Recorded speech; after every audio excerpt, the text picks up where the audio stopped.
Inventory items are set up by company and by location.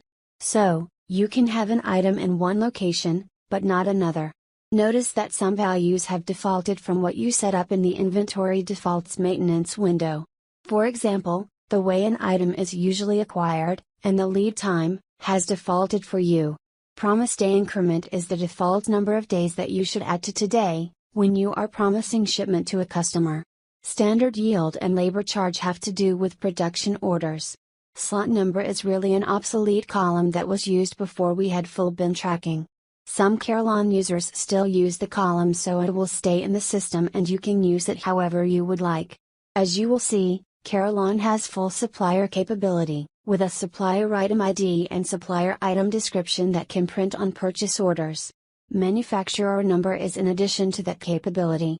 Lot tracking allows lot numbers to be assigned to batches of items purchased or made. This is cumbersome but necessary if there is a possibility that items can be recalled.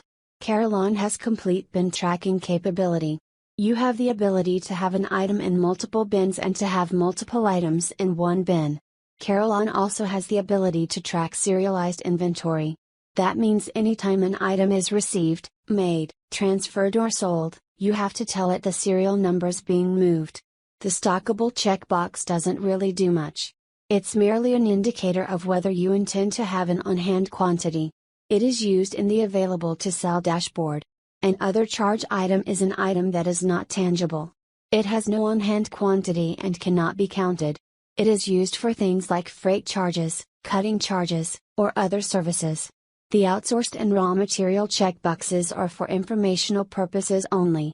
Including price file listing merely indicates if the item should show in a printout of the price file.